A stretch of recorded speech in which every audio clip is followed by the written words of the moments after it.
Encontrei isso aqui em 2 outros fóruns.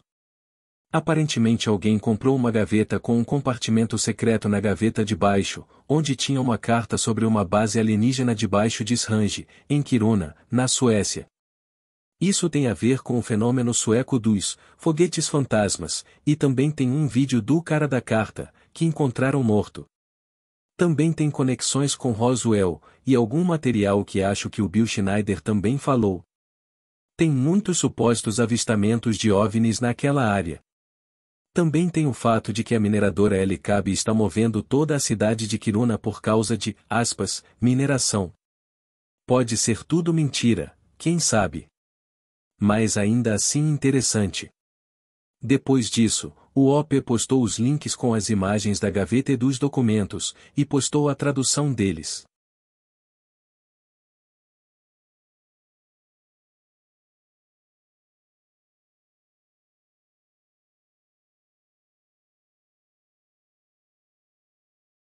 Casa de especial importância para a segurança do nosso país. Olá Per, parabéns pelo novo cargo. Um orgulho para a sua carreira, que já é bem impressionante. É especialmente gratificante que os nossos caminhos, de certa forma, agora se cruzem no serviço.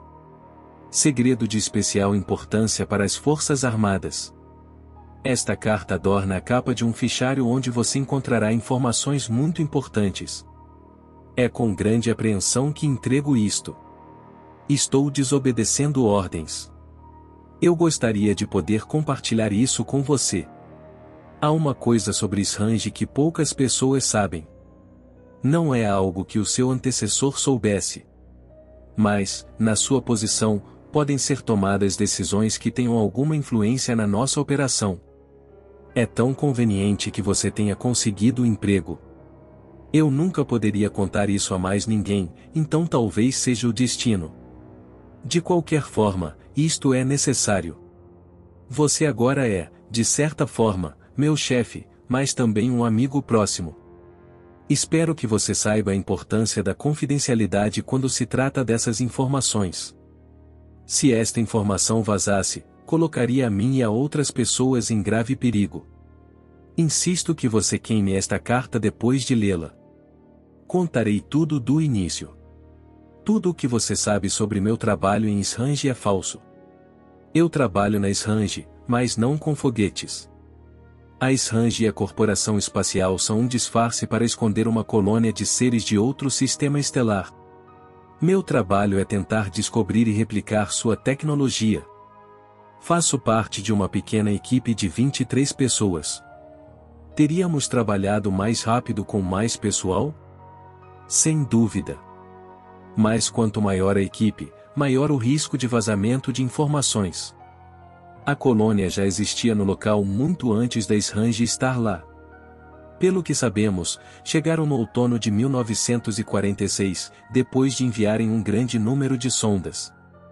Naquela época, eles já estavam viajando há centenas de anos, estudando a evolução sem precedentes da tecnologia humana. Provavelmente nunca entraram em órbita, mas chegaram diretamente a uma órbita hiperbólica, freando logo acima da atmosfera. Isso foi feito para minimizar seu impacto. Mas isso exigiu que enviassem um grande número de sondas com antecedência para encontrar um local adequado para a chegada. Sondas que testemunhas nas décadas de 1930 e 1940 notaram, mas não perceberam o que eram na época. Nós os chamamos de voadores fantasmas, e mais tarde, de foguetes fantasmas. A chegada da colônia em si passou completamente despercebida na época. Nos anos anteriores à chegada, o número de sondas aumentou acentuadamente, atingindo o pico em agosto de 1946, e depois o número chegou a zero depois de pousarem no outono de 1946. Nesta base, em 10 de julho de 1946, o Ministério da Defesa formou um comitê de investigação que viria a ser denominado o Esquadrão de Foguetes Fantasma. O nome oficial é Air Project Committee do Estado-Maior de Defesa. O comitê inclui representantes do Estado-Maior de Defesa, da Administração Aérea, do Estado-Maior da Aeronáutica, do Estabelecimento de Pesquisa de Defesa, do Estabelecimento de Rádio de Defesa e da Administração Naval.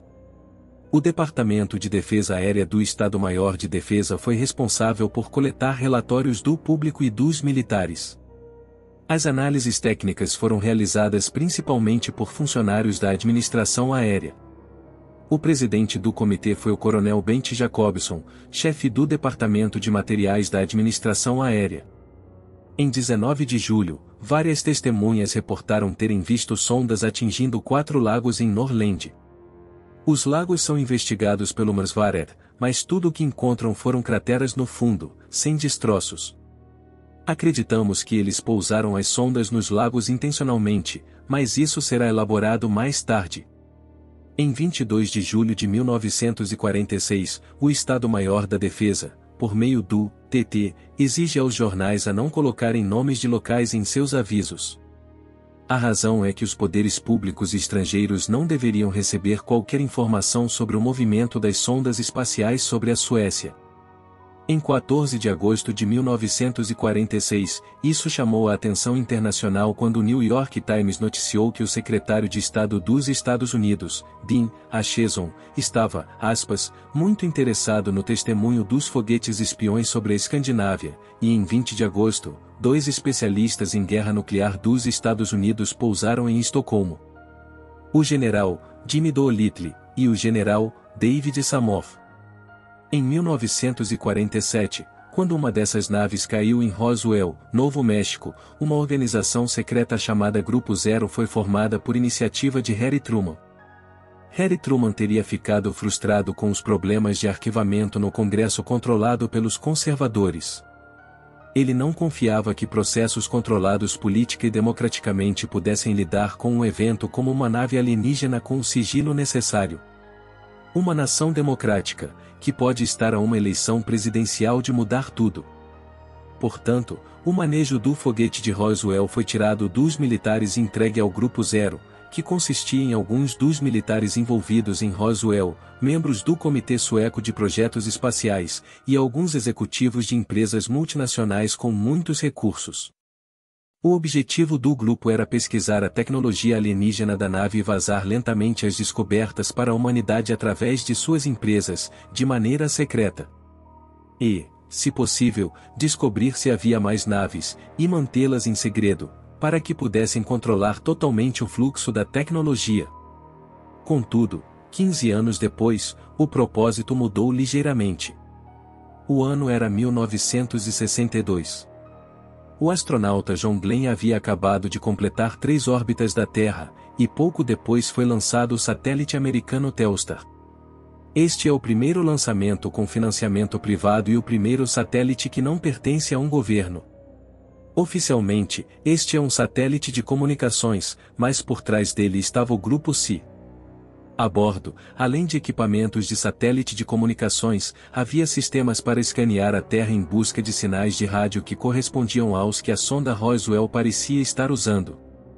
Uma anedota interessante é que 1962 foi o ano em que a União Soviética abriu fogo, repetidamente, com até mesmo armas nucleares, contra objetos voadores não identificados no alto da atmosfera sobre o Oceano Ártico. Os objetos dirigiam-se tanto para longe, quanto em direção à Península Escandinava. Mas nós do Grupo S2 não sabíamos disso quando aconteceu, só descobrimos em 1983 através de um infiltrado soviético chamado Mark Trum. Não demorou muito para que captasse um sinal. Um sinal vindo de uma área deserta no extremo norte da Suécia, cerca de 25 quilômetros a nordeste da pequena aldeia de Jukkasjärvi. Isto levou o grupo a agir muito rapidamente. Com a ajuda de uma discreta campanha de lobby, conseguiram que o parlamento sueco aprovasse uma lei contra as transmissões de rádio piratas nesse mesmo ano, sendo a verdadeira razão para melhor triangular o sinal sem interferir nas estações piratas na área. No mesmo ano é assinado um acordo para criar a Organização Europeia de Investigação Espacial. Isto entraria em vigor 2 anos depois, em 1964. A primeira coisa que a organização fez foi criar uma área cercada ao redor do local recém-descoberto. A área recebeu o nome interno de Anomalia de Rádio Estacionária Extraterrestre Norte, Elevação Grokl. Durante a construção, foi inventado o acobertamento. No entanto, a ideia de uma enorme base espacial civil, 5.600 km², com guardas e cercas, gerida inteiramente por uma organização internacional recentemente criada, corre o risco de levantar questões incômodas. Para tornar a criação e a existência da base um pouco menos evidentes, a propriedade foi assumida em 1972 pela recém-formada empresa sueca Rindbolagem. Nos anos posteriores a 1964, vários sinais foram mapeados na área, todos concentrados numa área cerca de 470 metros abaixo da superfície da Terra. Uma vez estabelecidas a profundidade e a posição, as detonações começaram no subsolo. A rocha levantada formou um planalto de pedra e cascalho de cerca de 26 hectares. A explicação oficial é que este platô existe para enviar balões meteorológicos, o que de fato acontece, principalmente para manter o acobertamento. Muitas das pessoas que trabalham com foguetes e balões na Esrange não sabem o real propósito e o que se passa sob seus pés. Casa de importância especial para a segurança. A colônia em si é circular e tem o formato de um disco com diâmetro de 3.341 metros. Está centrado entre as montanhas Skaitevaara e Patavaara, no que é conhecido como Zona A, da área de Esrange. Tem um casco duro, que fica diretamente contra a montanha com um ajuste perfeito. Não existem espaços naturais significativos entre o casco e a rocha onde está a colônia, nem existem passagens para a superfície. Exceto aquelas que explodimos para descer. O casco é em sua maioria não metálico, mas há exceções. A parte central é um triângulo ligeiramente elevado, com cerca de 1,20 m. Possui 250 metros de largura, no topo da colônia, que é coberto por um amontoado de padrões circulares de diferentes tamanhos e de diferentes ligas metálicas que lhe conferem cores diferentes. Nossos túneis começam a partir de um túnel mais longo, que desce cerca de 10 graus em direção ao centro da colônia, a 450 metros de profundidade. No centro da colônia tinha nossas instalações com escritórios, laboratórios, banheiros e uma sala de café. A base chamamos de centro. Logo abaixo da zona central escavamos uma cavidade entre o casco e a rocha, para explorar o casco. Possui um teto alto, e a chamamos de igreja. A partir da igreja, os túneis ramificam-se em 12 túneis ao longo do casco em todas as direções, de comprimentos variados, 4 dos quais chegam às bordas, e um dos quais desce um pouco abaixo da colônia e destina-se a acompanhá-la até ao centro inferior. Este túnel ainda está longe de ser concluído.